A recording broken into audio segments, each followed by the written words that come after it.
Bem-vindos a mais uma edição das Heather Executive Talks. Hoje, novamente, a partir do Matiz Pombalina Cocktail Bar, em Lisboa. Trazemos um convidado muito especial, o Tomás Baena, que, além de ser uma grande referência na sua área, é também um amigo de alguns anos. Muito obrigado, Tomás, por teres aceito o nosso convite e vir conversar connosco. Portanto, hoje vamos falar sobre linguagem corporal, vamos procurar desmistificar algumas ideias, alguns conceitos desta área e também tentar medir o impacto da linguagem não verbal na liderança. Procurar perceber o que é que está nos bastidores, por exemplo, de um líder eficaz, de um líder carismático, à luz daquilo que são os estudos e a ciência e os ensinamentos desta área de linguagem corporal que o Tomás é especialista. Bom, se calhar, antes de mais, ia-te convidar, Tomás, para falar um pouco sobre ti, do teu percurso, que já leva mais de 15 anos nesta área. Sim. Ok, Sérgio, antes de mais, obrigado pelo convite a ti e à Heather para permitir estar aqui a falar um pouco sobre esta área que de facto há muita coisa que pode ainda ser desenvolvida e aqui em Portugal as coisas estão ainda a começar. Como tu disseste, eu já comecei a trabalhar nesta área há cerca de 15 anos, sobretudo no mundo mais da formação.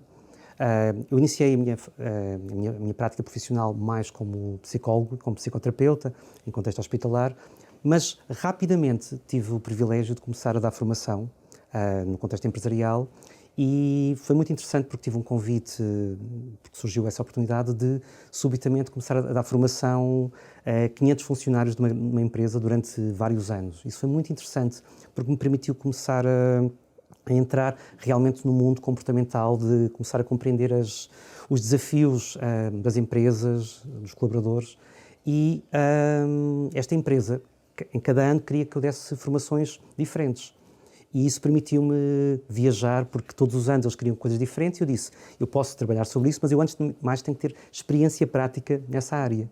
Então, desde os mundos do coaching, da programação neurolinguística, e tive o cuidado de ir, de facto, às fontes, porque tive esse privilégio de poder viajar e de estudar realmente com as pessoas que pensaram nestas coisas de forma mais profunda.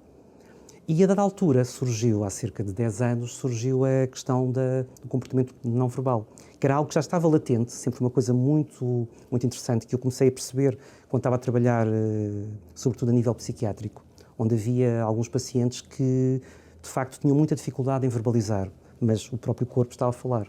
E eu sempre fiquei com esta ideia que podia ser uma área muito interessante, até que tive a oportunidade de viajar também e de estar com os principais especialistas, com os investigadores, com as pessoas que realmente pensaram nisto de forma sustentada. Então, iniciei há cerca de 10 anos esse percurso específico e há 7 anos, então, criei aqui em Portugal o InBody Language, que é o primeiro instituto cá em Portugal dedicado a uma análise mais científica e divulgação do comportamento não verbal. E também criei a primeira especialização avançada e a única cá em Portugal nesta área e desde aí tenho estado constantemente, quer no contexto mais do público em geral, quer no contexto cada vez mais a nível militar e a nível de entidades governamentais e também sempre envolvido com empresas no sentido de trazer ferramentas práticas com base científica para potenciar cada vez mais a comunicação e aqui estamos. Aqui estamos. Ok, e como é que, para quem não está tão familiarizado com este tema da linguagem corporal, como é que nós podemos, de forma simples, resumir ou enquadrar o que é esta área traz de ensinamento, qual é o seu território, o que é que estuda, qual é a sua aplicabilidade prática, como é que, de forma mais ou menos simples, conseguimos explicar esta área? Eu acho que talvez a forma mais simples é, quando pensamos em linguagem corporal, isso é o termo mais popular, mas estamos a falar de comportamento não verbal, é falar sobre emoções. Porque se nós pensarmos bem, o corpo é a arena onde as emoções se manifestam. Basta pensar a palavra sentimento, vem de sentir. E aquilo que se faz em última análise é uma capacidade de reconhecer, de forma sustentada, a emoção, não só que o outro está a sentir, mas também que eu estou a sentir. Portanto, o corpo transmite um conjunto de emoções e, obviamente, vamos ver a congruência que isso nos traz e a capacidade que eu tenho de reconhecer em tempo real aquilo que o outro está a sentir. Porque o que é curioso, talvez, é que a linguagem corporal, há muita coisa que é fabricada, mas grande parte das coisas que nós fazemos de forma involuntária e inconsciente. A maior parte das pessoas, se eu lhes perguntar como é que elas neste preciso momento estão posicionadas, o que é que estão a fazer. As pessoas vivem grande parte do tempo em piloto automático e têm algum controle das palavras, mas mesmo assim não é total. Então o corpo é algo, lá está, é o dito código secreto. E sendo a linguagem das emoções e sendo algo que é involuntário e em grande parte inconsciente, transmite-nos informação muito fina. E se eu for capaz de reconhecer alguns elementos que são sustentados pela ciência, porque uma coisa também que é interessante, para juntar já aqui mais uma peça, é que existem vários elementos que foram vistos ao longo, em 150 anos de pesquisa, que são inatos. Existem um conjunto de expressões faciais que são idênticas em todas as pessoas, independentemente da cultura. Claro que temos de estar sempre atentos ao contexto, temos de estar sempre atentos àquilo que está a acontecer e fazer uma leitura fria é incorreto. Mas se eu for capaz de captar esses elementos e se for capaz de observar em contexto perante aquela pergunta específica, eu vou ser capaz de, com uma grande probabilidade, de captar o que é que a outra pessoa está a sentir. Isto está-nos de alguma forma como se fosse um GPS que me permite ter uma conversa muito mais profunda. Para dar um exemplo, imagina, por exemplo, que eu como líder, vamos imaginar que eu tenho 6 pessoas à minha frente eu vou-lhes comunicar que houve uma mudança drástica de um projeto. E no momento em que eu disse isto, eu reparei que houve uma pessoa em particular que manifestou de uma forma muito subtil e muito rápida 2 pequenos sinais de desconforto. E essa informação, obviamente não vou agora verbalizá-la ali, mas deu uma informação essencial para eu, no momento certo, ir ter com aquela pessoa, quando estivermos em ambiente privado, de uma forma natural, perguntar-lhe a ela o que é que ela acha sobre o projeto, o que é que ela está a sentir em relação a isso. E muito provavelmente a pessoa vai dizer alguma coisa que a incomodou e que ela não teve, por diferentes motivos, a capacidade para dizer naquele momento. Portanto, se me perguntares, eu diria que a linguagem corporal tem sobretudo a ver com o reconhecimento emocional. E essa é a peça-chave. Excelente, excelente. Foi um exemplo muito interessante, até porque nós das organizações, que são feitas no fundo de pessoas, a interação, as interações entre equipas, entre líderes, entre clientes, em todos os stakeholders que envolvem uma organização, é feito de facto de interações, não é? E por pessoas que têm as suas emoções, de forma às vezes declarada, outras menos declarada, não é? Excelente. Agora vou fazer-te uma pergunta talvez um pouco difícil de responder, mas de facto nós ouvimos falar muito nos últimos anos sobre este tema da linguagem corporal e há muitas abordagens, porventura arrisco a dizer demasiado simplistas, não é? Na verdade, esta área é uma pseudociência ou é efetivamente uma ciência consolidada, estruturada, real, que produz outputs muito sólidos? Ok. Eu diria que é as duas coisas. Grande parte daquilo que é divulgado e que é mediático é uma pseudociência, mas que tem alguma vantagem. O que é que acontece? Grande parte, se fores ver 90% dos livros, dos blogs, daquilo que é comunicado, tem de facto uma visão muito simplista, uma visão tipo dicionário, onde se eu tiver os braços cruzados, estou resistente à comunicação, se tiver a olhar para baixo e para a esquerda, estou a mentir. Isto aqui, o que acontece é curioso, porque há esta visão apenas de que eu olho para alguém no vazio, no vácuo, sem qualquer contexto, e tenho um padrão. Ora, isso é muito apelativo para as pessoas. Porquê? Porque eu não escuso de pensar, olho para ali e faço logo uma interpretação. O problema é que a vida real não é assim tão linear. Apesar das pessoas gostarem, porque nós como seres humanos temos um apelo para padrões, as coisas não são assim tão simples. Eu já vou explicar depois também um bocadinho a vantagem que isso tem. Quando nós pensamos nisto a nível científico, temos sempre que pensar que quando eu estou com alguém, eu próprio também influencio o resultado. Portanto, isto tem que ser sempre visto a 2 níveis. Por um lado, se o corpo é a arena das emoções e se eu estou a identificar algo no outro, o meu corpo também está intuitivamente a transmitir alguma coisa ao outro. Portanto, temos sempre que pensar também, não só no que é que o outro está eventualmente a sentir, mas também no que é que eu estou a fazer. Portanto, está sempre esta dupla dinâmica. Além disso, eu até posso captar que tu estás eventualmente a sentir, vamos imaginar, tristeza, mas eu não sei o motivo. Provavelmente foi em relação àquilo que eu disse, mas eu não tenho certeza. Daí que é muito interessante e apelativo para as pessoas verem vídeos de figuras públicas ou políticos e analisar esses vídeos. Eu, pessoalmente, naquilo que eu faço na minha prática profissional, não é necessariamente ir por aí. Acho que é interessante, mas O valor que eu faço, pelo menos com os meus alunos e com os meus formandos, e mesmo em contextos mais empresariais, não é ver vídeos necessariamente, é analisar em tempo real, com filmagens, as próprias pessoas, os próprios alunos, as próprias pessoas que estão ali comigo, onde vamos mesmo criar diferentes cenários. As pessoas vão se tentar controlar ao máximo e depois vamos analisar os vídeos e vemos como é que tudo aquilo acontece. Agora, o que é que acontece a nível da dita pseudociência? É que nós temos um conjunto de crenças populares associadas à linguagem corporal e elas, sendo crenças e não tendo fundamento científico, elas na verdade são reais.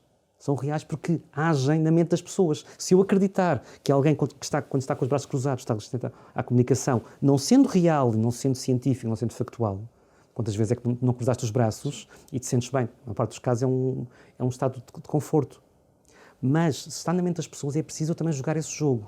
Ou seja, eu tenho que me manter espontâneo, mas também tenho que ter alguma atenção ao meu comportamento, porque o meu comportamento também vai, para além de reconhecer o que se passa no outro, eu também tenho que estar atento.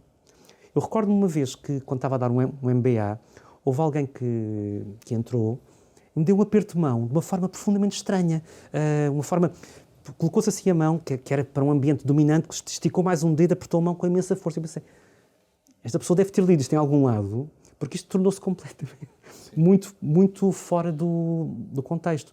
Mas o que é facto é que eu próprio também sou contaminado por isto. Eu recordo-me uma vez, houve alguém que me deu um aperto de mão com firmeza e eu, na minha cabeça, lá está a minha construção mental, surgiu-me automaticamente, esta pessoa aqui de certeza que tem uma personalidade firme. Não,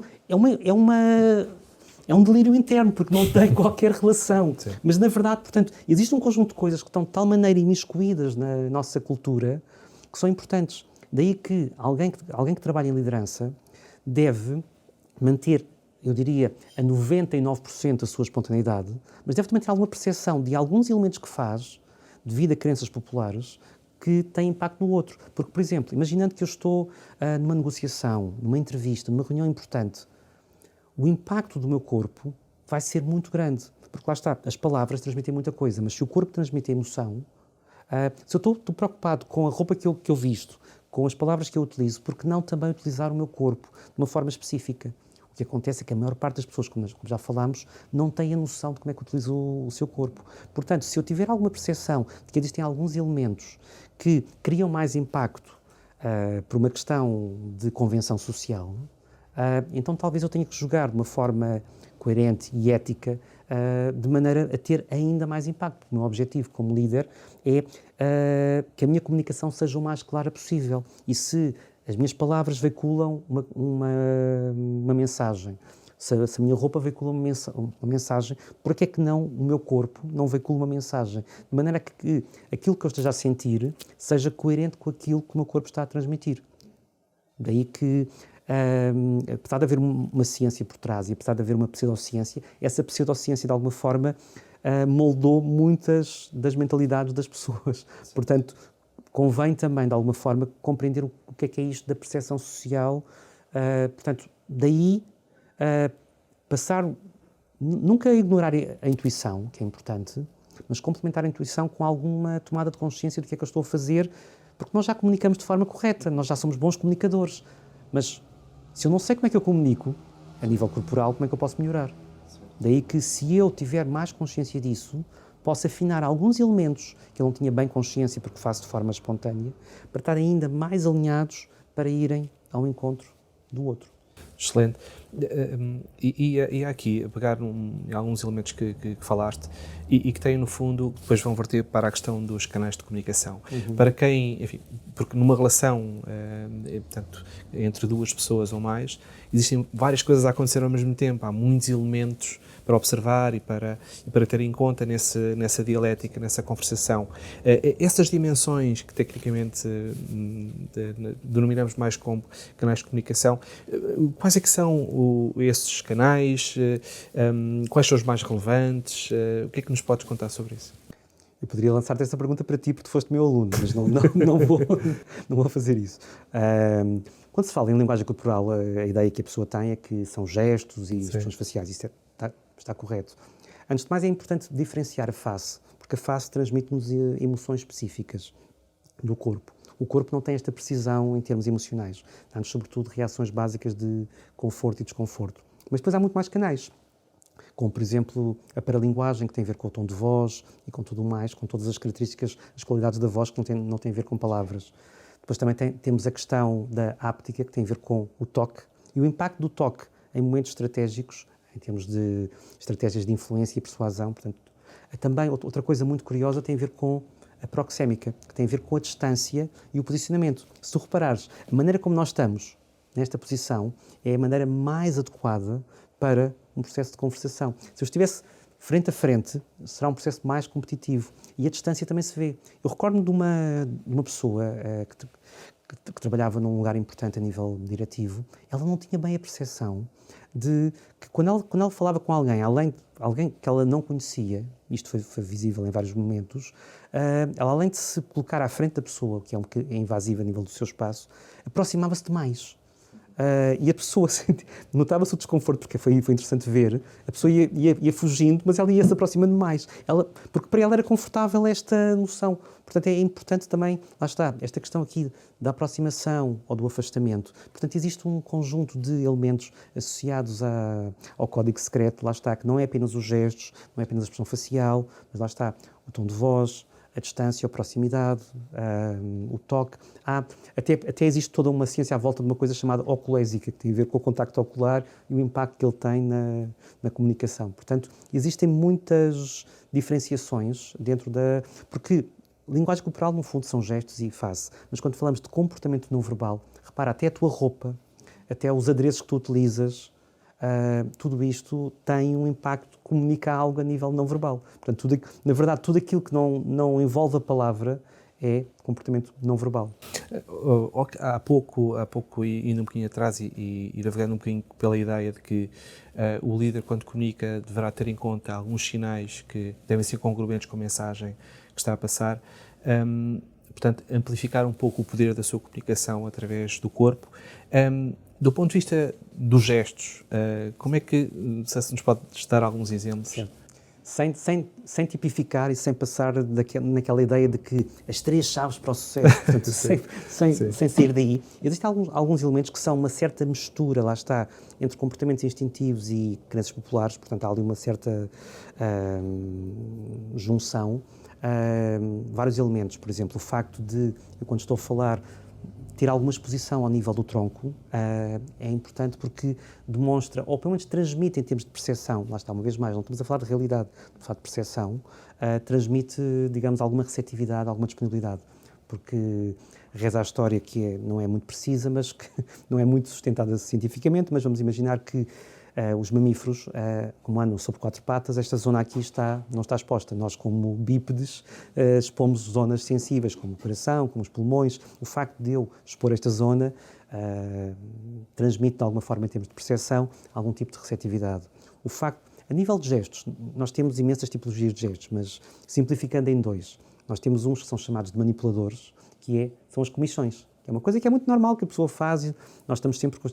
chamam-se manipuladores na medida em que eu estou a manipular com a mão uma parte do corpo. Isto é uma coisa, se tu reparares, quando estás a pensar, fazes muitas vezes este tipo de coisas. Quando estás com microstress, também fazes isso. Ou quando estás em casa, super à vontade.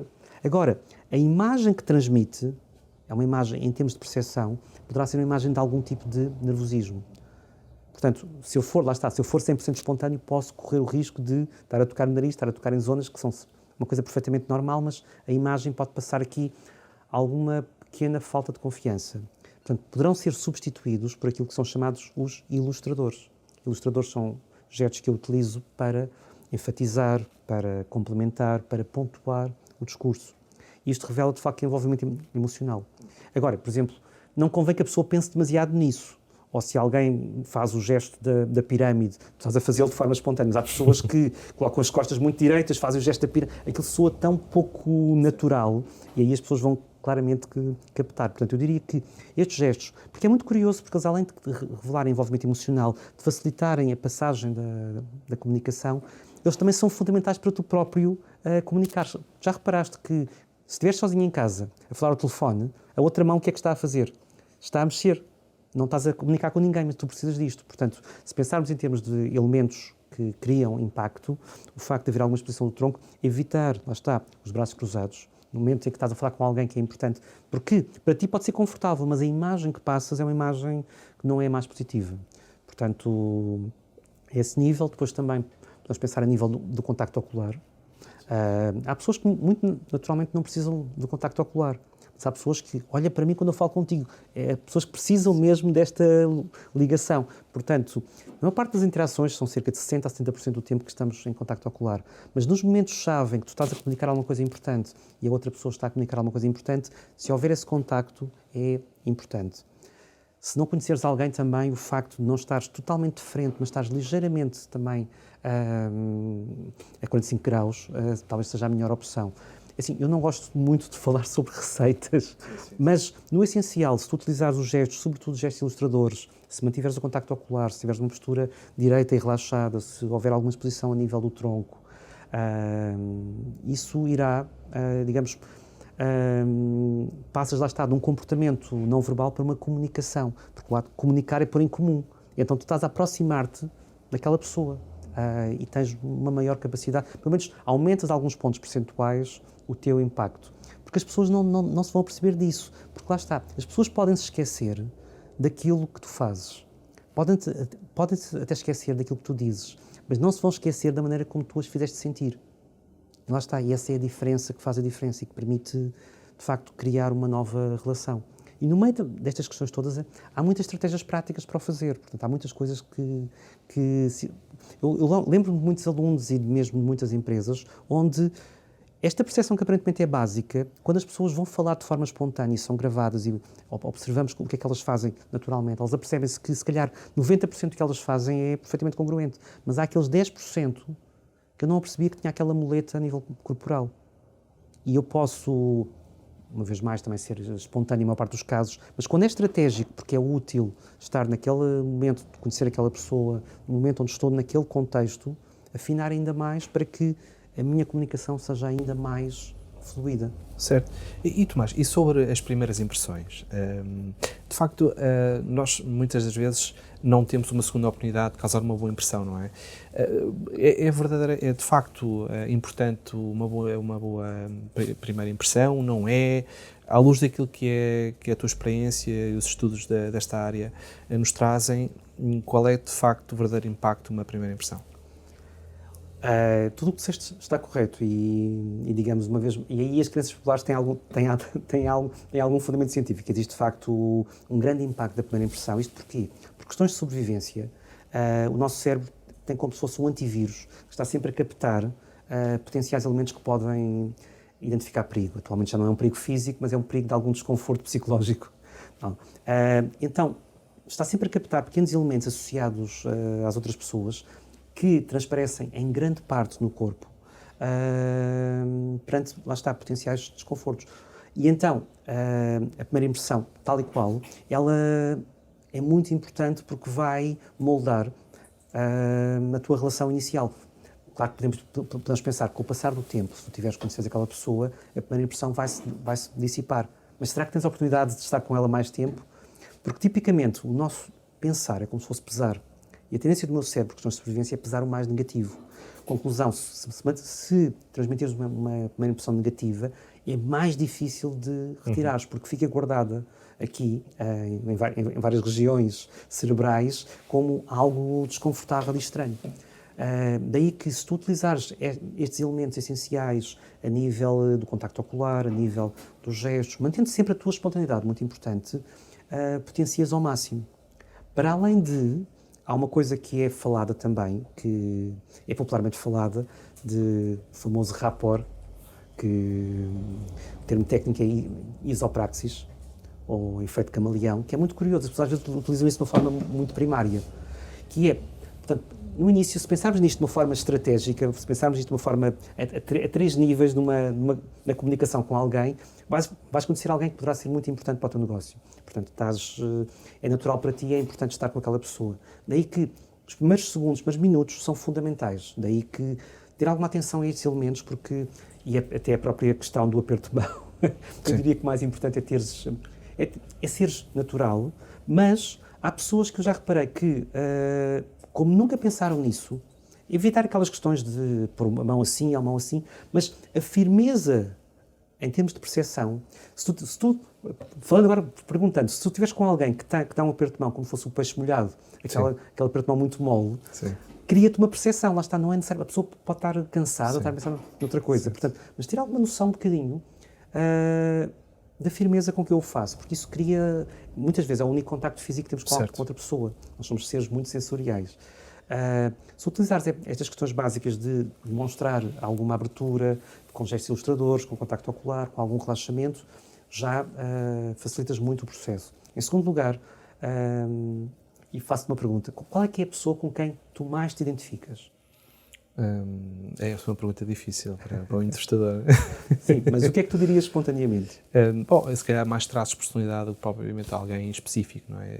Portanto, o meu centro de liderança, por exemplo, Barack Obama, é sempre aquela referência. Mas não é? eu posso quase garantir que é uma pessoa com quem tu te identificas muito mais.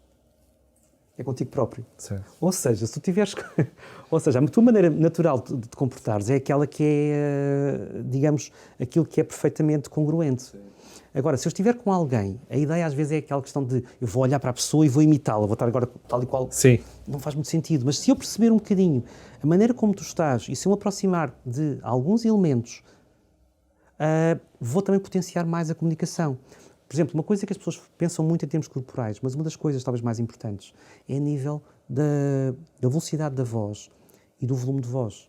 Por exemplo, vamos imaginar que há alguém que fala de forma muito lenta e muito grave. Se eu começar a falar dessa maneira, vai ser estranhíssimo para mim e a outra pessoa vai achar que é completamente forçado. Mas se eu baixar ligeiramente o meu volume e a minha velocidade, de forma um pouco... O cérebro do outro, intuitivamente, vai notar alguma aproximação. Lá está. Portanto, se eu me aproximar até um certo ponto, eu não sou muito apologista da palavra espelhar, porque espelhar parece que é imitar. Sim. Eu prefiro a palavra sintonizar. Se eu me sintonizar com alguns dos comportamentos que estás a ter, eu aumento muito mais a probabilidade de entrar em conexão contigo. E depois há uma coisa muito interessante, muitas pessoas perguntam, ok, eu observei a pessoa, a nível verbal e não verbal, eu aproximei-me de alguns comportamentos de forma natural, e agora como é que eu sei que criei a rapport? Como é que eu sei que criei a conexão? Há uma forma muito prática. Depois de eu estar sempre com uma forma ética e tudo mais, fazendo isto com um objetivo coerente, a dada altura, após eu ter feito isto durante alguns minutos, poucos minutos, e estando sempre até àquilo que a pessoa está a dizer, portanto vou fazendo isto pontualmente, há um momento onde eu vou mudar o meu comportamento físico. E se a pessoa se aproximar daquele momento, é sinal de que estabelecemos, criamos este engagement. Sim. Então eu diria que inicialmente a primeira impressão, temos aqui alguns pontos que eu posso melhorar e estar atento. Depois, para criar rapport, depois de ter criado a primeira impressão, aproximar-me de alguns movimentos do corpo daquela pessoa de forma coerente. Não demais, porque se eu estiver a fazer isso, vou olhar, não estou atento também àquilo que a pessoa está a dizer. Portanto, ir tendo algum cuidado, lá está. Pode ser a nível de gestos, pode ser a nível da voz. Para depois chegar ao outro nível, depois já temos estabelecido uma relação, eu vou sempre ter como base, como barómetro, a face durante a conversação, para, quando eu faço as perguntas também, observar em perguntas-chave a reatividade que a pessoa tem para eu perceber se estou a ir para um caminho, digamos, mais positivo ou menos positivo. Portanto, se pensarmos de uma forma muito estratégica em 3 etapas, seria isto. Ok. Bom, eu não tinha pensado tocarmos neste ponto, mas não resisto. Relativamente à questão da avaliação da credibilidade ou detecção da mentira, que é sempre um território muito sensível, não é? Mas, assim, de uma forma muito global, qual é a tua visão sobre esta questão? Isso seria um assunto muito grande.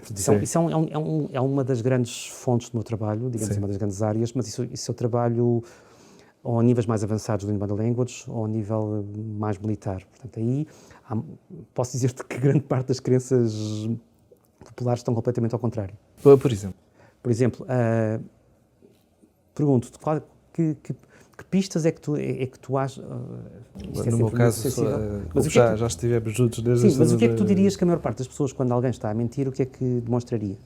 Há sempre aquela ideia muito comum que é, se ouvi dizer que se olhar para cima e para o lado posso estar a mentir, não é? Se eu estiver a coçar o nariz, calhar estou a mentir, a pessoa pode estar a mentir, não é? Estas questões que são sempre questões muito... Ok. Não, mas isso é real mesmo, eu trabalho mesmo com pessoas que supostamente passam a vida a entrevistar pessoas e é isso que elas dizem. Portanto, o que é assustador. Porque o eu mexer, o eu me coçar, eu tocar no nariz, olhar, olhar não necessariamente, mas o resto, são sinais apenas de nervosismo. Ora, o nervosismo não está necessariamente ligado à mentira.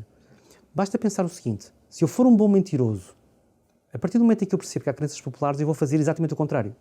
Não é óbvio, portanto, quando eu estou a falar à vontade, eu não estou a pensar, portanto, Agora, quando alguém está a mentir, ela vai fazer aquilo que tecnicamente chama-se gestão das impressões, ela vai ter todo o cuidado de fazer algum tipo de coisas para passar uma mensagem, porque, como quer ser credível. Além disso, o que acontece em termos de mentira, isto é uma coisa que eu vi em muitos casos reais, e desde casos simulados com alunos, mas que são reais naquele contexto, desde casos reais com grande envolvência, o grande desafio da mentira, na maior parte dos casos, não é a questão das emoções, é a questão cognitiva. É onde, de repente, eu sou confrontado com uma coisa, tenho que mentir e tenho que começar a fabricar alguma coisa. Por exemplo, para brincar um bocadinho contigo, se tu me disseres o teu número de telefone de trás para a frente, vais-te mexer mais ou vais-te mexer menos? Provavelmente mais. Pensa outra vez. Quando a pessoa está a dizer o seu telefone, espera aí, é 8, 3, tu paras, portanto, okay. o teu corpo para, portanto, é que pensar. Sim. Portanto, na maior parte dos casos, o que acontece não é a pessoa se mexer mais, é mexer-se menos. Portanto, há muita coisa aqui que acontece. Agora, trazendo isto para o contexto da liderança, se eu vir alguma incongruência entre aquilo que está a ser dito e aquilo que está a ser transmitido pelo corpo, há muitos motivos pelo qual a pessoa está a mentir. Ela pode simplesmente estar a guardar por questões de privacidade, há muita coisa, há muitos motivos. Mas pode ser interessante também para falar com a pessoa. Vamos imaginar num contexto de uma entrevista de recrutamento. É muito curioso porque quando falamos com a pessoa, ela pode ter já um discurso já fabricado. E às vezes acontece. Mas é interessante que eu, ao captar essa informação, eu posso, não é necessariamente ir para outras perguntas para verificar que a pessoa não estava à espera, para verificar qual é que é realmente a coerência da pessoa. Ou se eu vejo alguma incongruência, não é uma red flag já, mas é sinal que se calhar é um bom momento para eu aprofundar com aquela pessoa o que é que ela poderá estar a sentir num contexto privado. Portanto, pensando nos contextos em que eu posso também estar a trabalhar mais da avaliação da credibilidade, isso são coisas mais sérias e com outro tipo de envolvência. Mas quando pensamos num contexto de liderança, também é interessante, porque eu não estou à procura de mentiras, mas posso detectar uma incongruência e é um bom pretexto para perceber o motivo pelo qual aquela pessoa está potencialmente a ocultar alguma informação. Em muitos casos não é uma questão de malícia, é uma questão pessoal que ela não está a comunicar e pode ser importante para desbloquear uma situação e depois vai... Por isso é que esta capacidade de reconhecimento emocional está diretamente ligada a um espectro mais amplo da inteligência emocional e está ligada mesmo à performance profissional. Existem inúmeros estudos que nos indicam que a capacidade de reconhecimento emocional e de capacidade de compreender e analisar a linguagem cultural tem impacto direto na performance. E já que falas na performance, sabes aqui um tópico interessante que é em termos de aplicabilidade de tudo aquilo que esta ciência estuda, em termos do valor que pode agregar à alta competição, o que é que nós hoje sabemos que pode ser importante trabalhar para a alta performance? Ok. Aí temos dois quadrantes. Um quadrante de alguma forma, é eu passar, eu comunicar de forma mais empática e ter a noção de quais é que são os triggers que têm mais impacto nas pessoas, de maneira a ser capaz de ir mais além. Mas depois também há o espelho virado para nós, porque se eu consigo reconhecer as emoções no outro, há outra coisa fundamental, que é eu ser capaz, utilizando a linguagem corporal, de reconhecer as minhas próprias emoções. Existem vários métodos muito curiosos, corporais, que me permitem compreender rapidamente que eu estou a ser envolvido por uma emoção e até ao ponto de reconhecer qual é que é a emoção específica que eu estou a sentir. Porque o grande instrumento do líder é ele próprio e os filtros que ele tem estão continuamente. Quanto mais stress há, portanto, eu diria que a este nível temos então este duplo jogo, que é pensar a nível daquilo que eu estou a passar ao outro, mas também pensar de que existem estratégias práticas e específicas que me permitem estar muito mais atento às minhas emoções e à minha gestão direta das emoções, utilizando, curiosamente, apenas o corpo. Porque lá está, basta dizer que se estás nervoso, não é porque tu dizeres verbalmente a ti próprio não deves estar nervoso e a coisa vai correr bem. Tens que jogar um outro jogo. E há várias formas. Outra coisa muito importante é que um líder tem que tomar decisões rápidas. E as decisões rápidas, a tomada de decisão, que é uma coisa que é estudada em economia comportamental, é uma coisa tramada, porque nós temos vários atalhos cognitivos que nos fazem ser muito rápidos. Eu olho para alguém, tenho logo uma imagem intuitiva e vou logo filtrar a informação para ali. E, uma vez mais, eu tenho que ter uma imagem muito mais objetiva do outro. Se eu tiver a intuição de que aquela pessoa não é correta, espera aí, deixa-me guardar isto aqui, é uma informação importante, intuitiva, mas deixa-me complementar com uma análise objetiva daquilo que está a acontecer, de maneira que eu não tome uma decisão precipitada. Portanto, eu diria que, quando pensamos em termos de impacto real, é fazer este jogo duplo, que eu ser capaz de comunicar de forma... Aliás, eu diria quase o jogo triplo, se quiser complicar um bocadinho. Por um lado, estar atento à minha comunicação como um todo, de maneira a compreender e aperfeiçoar. Lá está. A ideia, como disse há pouco, nós já somos bons comunicadores, mas podemos ser ainda melhores, quanto mais consciência eu tiver e quanto mais eu praticar. Em segundo lugar, ser capaz de reconhecer o que é que se passa no outro, ponto 2. E outro lado, reconhecer o que é que se passa em mim e evitar cair em algumas falácias mentais que me fazem olhar para o outro de uma forma específica e filtrar a informação. Portanto, existem muitas coisas que podem ser feitas em termos de trabalho interno, porque isto faz com que eu tenha uma visão muito mais aberta da pessoa que está ali à minha frente. E apesar de ter uma sensação automática positiva ou negativa sobre a pessoa, consigo guardar isto como uma hipótese válida, mas não como uma realidade absoluta. Isso faz-me, às vezes, nós já várias vezes nos enganamos com a intuição, ou a intuição não é suficiente, portanto, se complementarmos com uma observação mais objetiva, podemos então ter muito mais impacto. E, sobretudo, eu sinto muito melhor, porque lá está, giro muito mais eficazmente as minhas emoções, não tomo decisões tão precipitadas, porque tenho um espectro mais alargado e consigo comunicar com mais impacto no outro. Ok. Nós temos vindo aqui a falar de várias questões que, no fundo, têm uma aplicabilidade prática muito neste mundo da gestão de pessoas, da liderança, desde logo, por exemplo, do recrutamento, a questão do viés, que é procurar confirmar a primeira hipótese que nos surge, não é? Que vem, julgamos nós, da nossa intuição, não é? O viés da confirmação. Se eu olho para alguém e acho que a pessoa está a mentir, ou a pessoa não é credível, ou não é a pessoa adequada para o cargo, quem procura descobre. Portanto, ou seja, qual é que é o problema? A partir desse momento eu vou filtrar a informação e vou por aí. Por exemplo, o próprio livro que tornou mais famoso o António Damasio, não vamos entrar agora por aí, mas é precisamente sobre isso. É precisamente sobre um julgamento automático que acontece, intuitivo, que tem a ver apenas com um processo associativo inconsciente, mas que filtra logo a tua atenção toda para confirmar aquilo que estás a pensar. Isso é tramado. Portanto, é tramado porque limita o teu espectro. E alguém como líder deve estar atento ao seu interior, àquilo que surge, mas não deve seguir cegamente também todos os processos, deve abrir. Portanto, há aqui também uma leitura, uma autoleitura, digamos assim, uma leitura de dentro para dentro daquilo que é a manifestação do corpo e das emoções sentidas por si próprio, para tentar perceber o que é que está a acontecer, o que é que eu estou a vivenciar, o que é que eu estou a sentir e o que é que eu estou também a comunicar através do corpo, tendo em conta aquilo que é este contexto emocional que eu estou a viver, seja ele... Se eu te perguntar, o que é o medo? Pergunto, o que é o medo para ti? Sim, uma projeção muito objetiva. Não, mas o que é para ti, agora estou-te a colocar em jogo, o que é para ti o medo? Olha, para mim o medo, vou dar um exemplo muito, que é uma das coisas que tem a ver com a vida, que tem um sentido, uma jornada com um só sentido, não é? É muito claro esta representação do medo como uma perda de alguém que nós gostamos muito, não é? Okay. Mas agora tu estás a conceptualizar, agora eu pergunto, o que é para ti, independentemente de alguma teoria, o que é para ti o medo? O medo para mim... Como é que tu sabes que estás a sentir medo? É a manifestação corporal, nervosismo, alterações, o estômago... Mas é precisamente aí que vamos.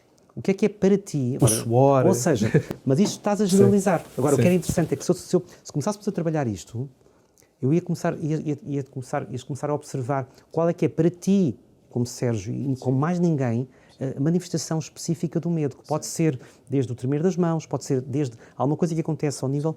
Ou seja, quando nós começamos a perceber o que é o medo para ti em termos de manifestação, apesar de haver uma cara universal, existem várias coisas que são mais individuais tuas. E quanto mais eu me apercebo dos sinais corporais que eu estou a sentir naquele momento, mais eu consigo perceber não só que estou a sentir uma emoção, mas qual é que é a emoção específica.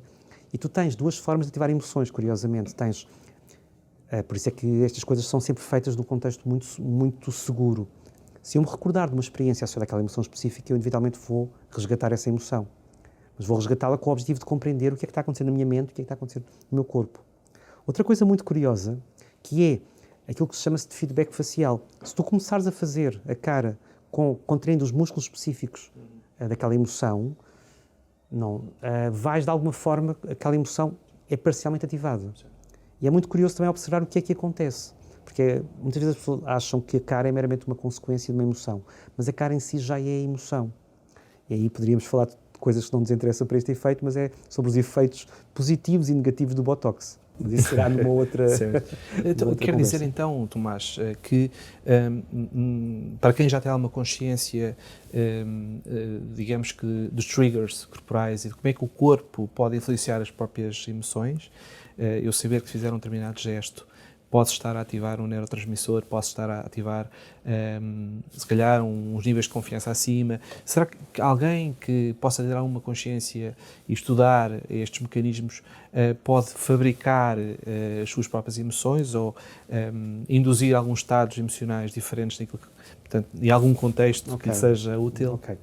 Duas coisas. Já agora, quando falaste de triggers, uma coisa interessante também para além disso é perceber em cada emoção, sobretudo as mais destrutivas, quais é que são os ambientes, quais é que são para ti os triggers, que são ambientais, que te fazem ativar. Vamos imaginar quando alguém fala contigo com um tom mais alto, quando alguém tem alguma característica, começaste também a identificar para poderes antecipar aquilo que vai acontecer. Porque todos nós temos questões ambientais que fomos associando por condicionamento. Agora, recorda a pergunta, desculpa? Portanto, a questão de, será que, conhecendo nós os nossos mecanismos, por exemplo, a questão, já agora vou dar aqui um exemplo da manifestação territorial, não é? Aquela ideia de que se eu expandir o meu corpo, posso estar a fabricar, em termos de neurotransmissores aqui, um boost de confiança químico, neuroquímico. Isso é uma pergunta problemática, porque surgiu uma TED Talk muito famosa com a Amy Cuddy, onde ela fala de que se tu fizeres uma power pose, portanto, fez uma postura expansiva, com, portanto, abertura e expansão, um bocadinho como a figura do super-homem e da super-mulher, que tens manifestações a nível hormonal, a nível comportamental e a nível psicológico. Isso é muito interessante porque a pessoa, vou para uma entrevista, preciso de confiança, então vou uns minutos para a casa de banho, faço a figura do super-homem e da super-mulher. Agora, o que é que acontece? As pessoas acharam isso muito interessante, mas o que aconteceu foi que vários investigadores voltaram a replicar isto e não observaram. Não observaram manifestações a nível hormonal nem a nível comportamental, mas observaram a nível psicológico. Ou seja, a pessoa ficou com uma percepção de que tinha mais controle e mais poder. E esse mais controle e mais poder também tem influência. Portanto, eu diria que se eu juntar, se eu sair do sensacionalismo, porque o meu corpo lá está, tem milhões e milhões de anos de experiência, e o facto de eu estar numa postura mais fechada, de alguma forma também é um processo de mecanismo mais submisso, com menos influência. Portanto, se eu juntar a isto um objetivo claro, e tendo a noção que isto trabalha também a minha percepção, psicologicamente melhora, posso fazer uma power pose, mas desde que perceba que isto não é tão linear, eu diria tudo aquilo que... Existem vários mecanismos, mas a maior parte das coisas que são faladas têm que ser colocadas em contexto, mas é uma coisa que tem alguma influência, mas não tanta como a TED Talk que a Amy Cuddy explorou. Ok. Bom, eu estou aqui a conter porque tínhamos aqui muito mais questões para trazer, íamos agora para o campo da visualização e da imagética, se isto é útil ou não. Em todo caso, e se calhar, tendo em conta também o tempo que temos, já estamos a terminar, a entrar aqui na reta final, fazendo aqui um wrap-up, um resumo daquilo que é a ideia geral, o que é que o líder poderá ver como útil do ponto de vista daquilo que é a linguagem corporal nos traz, para ser um líder, desenvolver aqui uma liderança eficaz, uma liderança que possa exercer uma influência positiva, que seja inspiradora. O que é que, no fundo, a linguagem corporal, em 2, 3 ideias, nos pode trazer como sendo um add-on àquilo que o líder já faz e que pode vir a fazer melhor?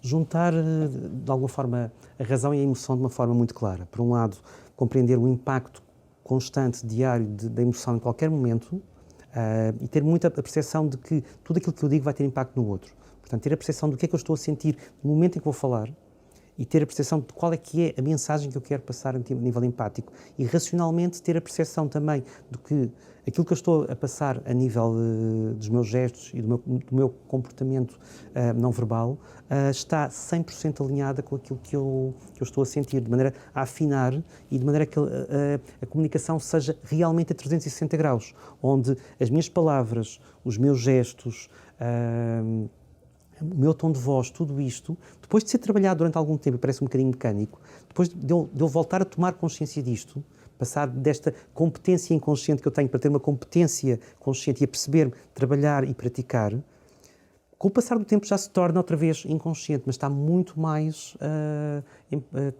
alinhado. Portanto, eu diria que é dar um passo atrás, voltar a tomar consciência de como é que eu faço, o que é que eu faço, para depois seguir e estar ainda mais alinhado, para que tudo aquilo comunique de uma forma única e que a hipótese que eu tenha de impacto, de primeira impressão e de realmente passar a mensagem de forma límpida, portanto, de alguma forma seria isto.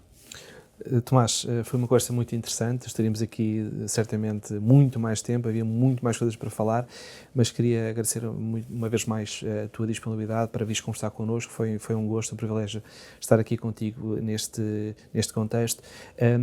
Para os que nos seguem, queremos também agradecer o vosso interesse, esperamos que tenham gostado, voltaremos em breve para mais uma edição dos Heather Executive Talks, um abraço.